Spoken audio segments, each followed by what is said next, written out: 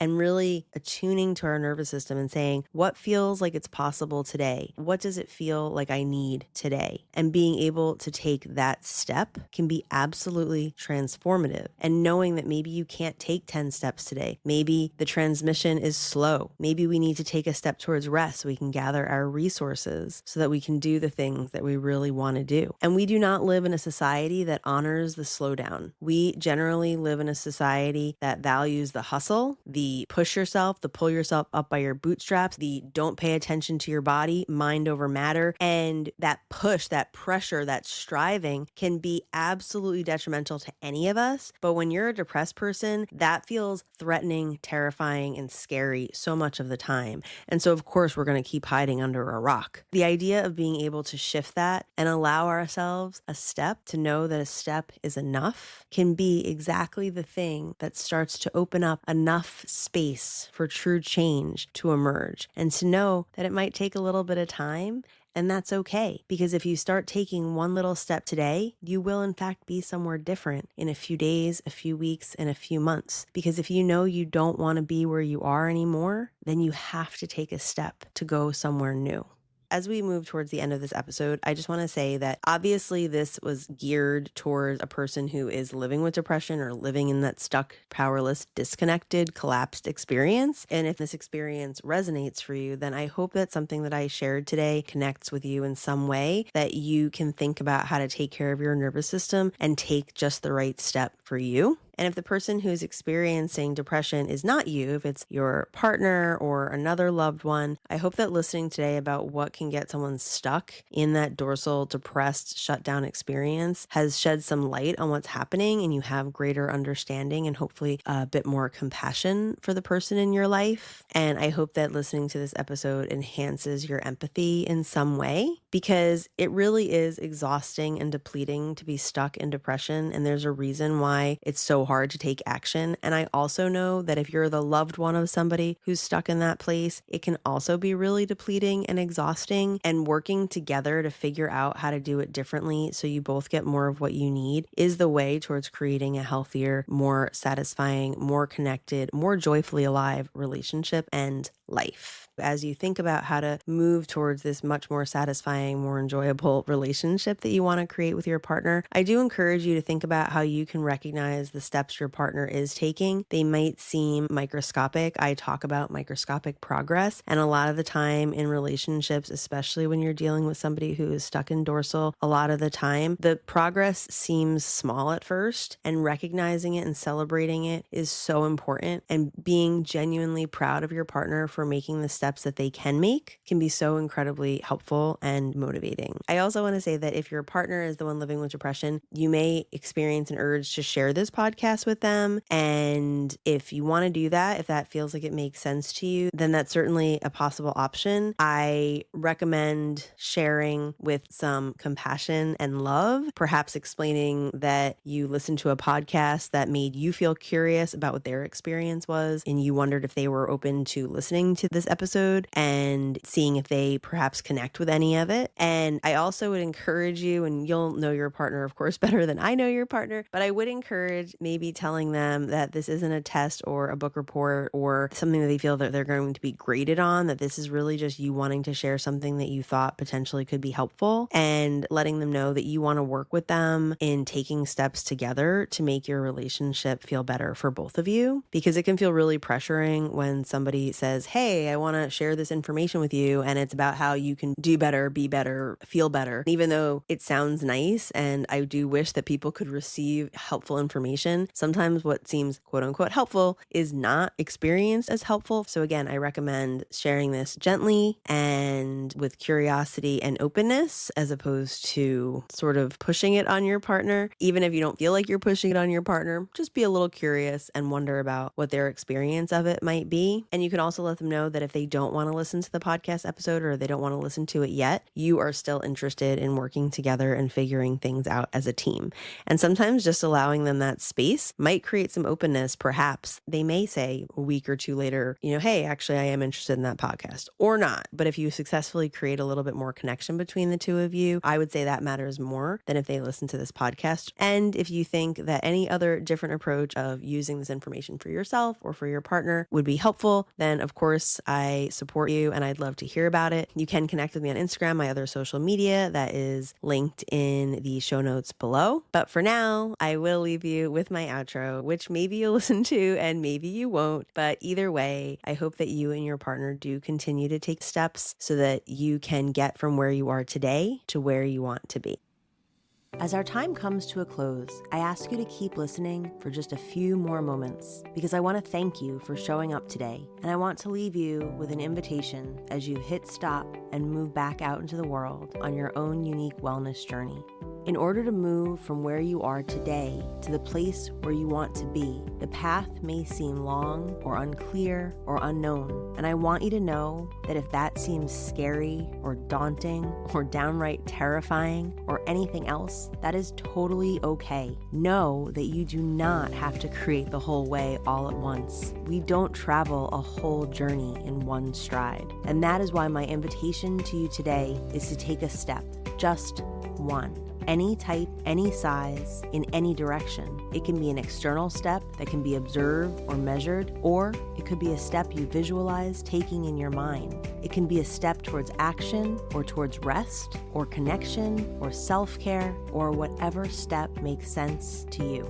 I invite you to take a step today, because getting to a place that feels better, more joyful, more connected than the place where you are today is possible for everyone, including you, and even when depression is in your bed. If today's episode resonated with you, please subscribe so you can be notified when each weekly episode gets released. I encourage you to leave a review and reach out to me on social media at trish.sanders.lcsw. Your feedback will help guide future episodes, and I love hearing from you. Also, please share this podcast with anyone who you think may be interested or who may get something from what I have shared. Until the next time we connect, take care of yourself and take a step.